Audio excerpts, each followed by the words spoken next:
A warm welcome once again, ladies and gentlemen, and without further ado, now I invite Mr. Manish Prasad, Head Industries, SAP India, for the welcome note. Mr. Manish Prasad.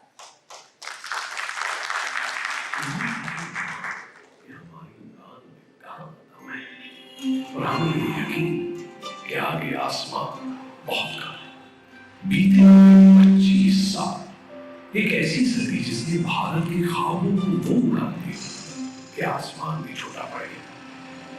हमें फख्र है कि वहां से यहां तक के सफर में कदम दर कदम हम आपके साथ चलें।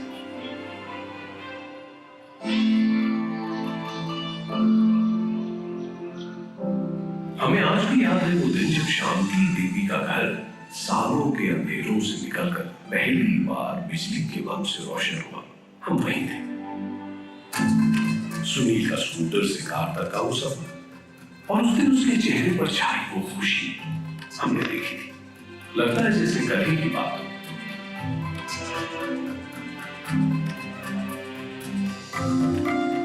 मिर्जा की पहली उड़ान अपनी बेगम के साथ जब सपने से सच में तब्दील हुई, हम वहीं थे।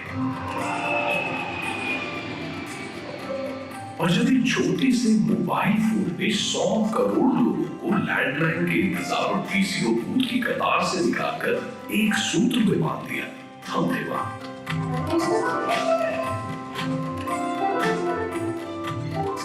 जब देश के साथ साथ हमारी रेलों ने भी रफ्तार पकड़ी तो दिलों और मंजिलों के फासले सिमट से गए।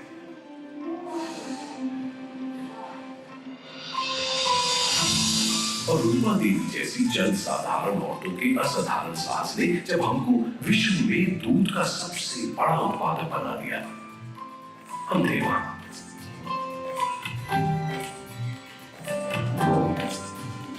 जब तेल रिफाइनिंग और प्राकृतिक गैस में भारत की बढ़ती क्षमता ने देश में एक नई ऊर्जा डाल दी।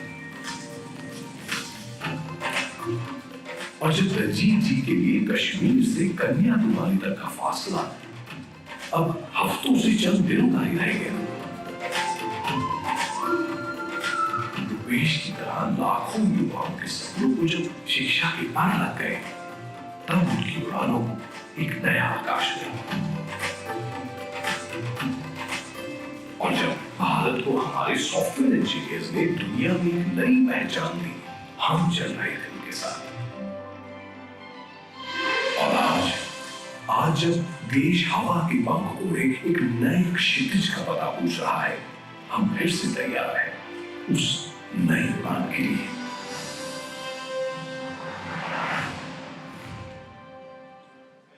Very good morning to all of you, and on behalf of SAP and our partners, it's our privilege and our honor to welcome all of you to this Metal, Mining, Chemical and Wells Summit.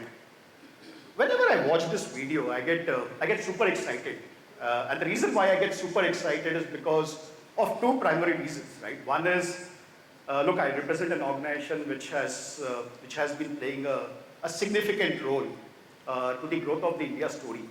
But equally important is the fact that we are today in India, where we are probably looking at a new India, which is marching towards a 5 trillion economy, right? And the interesting part is that what this country has achieved in the last probably 4 decades, we are trying to accomplish that in the next 10 years, right? So, marching at about 6.5% GDP growth, looking at an inclusive growth. And one of the fundamental proponents of this growth is going to be manufacturing, right? And then we are kind of looking at the core industries of metal, mining, metals and chemicals, which probably is going to be a huge propeller to this growth.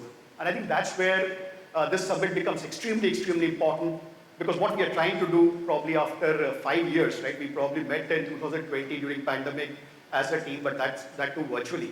The idea and the intent was to kind of get all the experts, the leaders, our partners, our customers, our industry experts, our educationists who are probably coming in here to share their thoughts and ideas.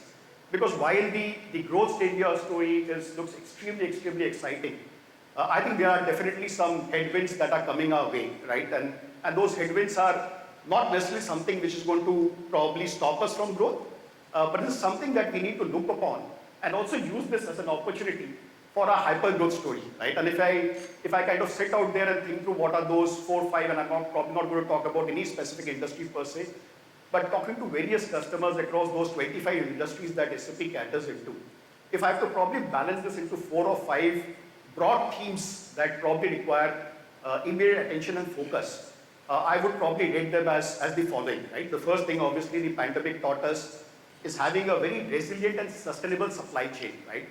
And I think that's something which is very important. I think it's our time.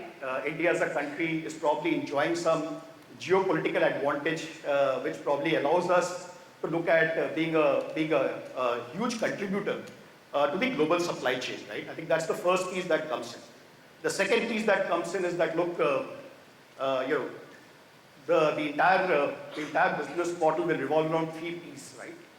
It's people, it's profit, and fundamentally important is the planet part, right?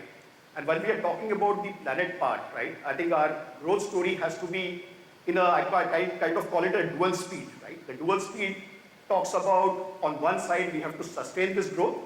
On the other side, we also have to create new capabilities so that we can reduce the carbon footprint. And that mandate is not only limited to what we do within the country. I think this mandate is probably far more encompassing because we're going to have an impact to the global economy as well, right? So the second piece that I talk about is in terms of our focus on sustainability and reducing the carbon footprint. The third piece, which is the most exciting piece, or equally exciting piece, I would say, is that we are the youngest population today globally, right? And that gives us a unique advantage vis-a-vis any other country in terms of not being able to impact the 1.4 billion lives that we have in India, but roughly about 8 billion lives that we can impact globally as well, right? So the talent pool and how we can leverage this talent and how do we take this globally, how do we kind of bring it in forward across all the industries that one is catering into. I think that's another moment of opportunity for us. But what is equally important for us is to see how do we kind of get this talent into the workforce, train them across all the core and non-core sectors so that we can bring an inclusive growth. And the fourth piece, obviously, which is where a lot of us are here today, is on the digital side, right? I think technology is all pervasive. We understand that for the last 4 generations of technology, we have probably sweated the IT assets as much as we can. But the time has now come in terms of moving from a planning kind of a concept to an execution kind of a concept, right? And this is where the role of technology becomes extremely important. And add an element of what India has to offer, add an element of the spirit of co-innovation that this country offers, add a spirit of, in terms of scale that this country offers. I think the world of technology and digital becomes extremely paramount, right? And this is, if you kind of sum all of these together, we realize that, look, this growth is not about an individual or an individual organization or a sector. I think this growth is all-inclusive in nature. And this is where we thought it makes a lot of sense for all of us to kind of come under one roof, explore our thoughts and ideas, network, collaborate, and even look at all the possibilities that we think will probably augment us well in terms of driving not only the Indian economy, marching towards our 5 trillion aspiration, probably doubling that in about 15 to 20 years from now, and being a footprint or being one of the leaders when it comes to driving sustainability at a global level. So with that, ladies and gentlemen, thank you once again for coming on this forum, spending your time, sharing your thoughts and ideas. I would like to take this opportunity to obviously thank our sponsors, our partners who have always also invested a lot of time, and our customers and leaders who have kind of taken their time out to come here, share their thoughts and ideas, and drive a sustainable and a bright future for the country. So thank you once again, and we look forward to an exciting next 2 days.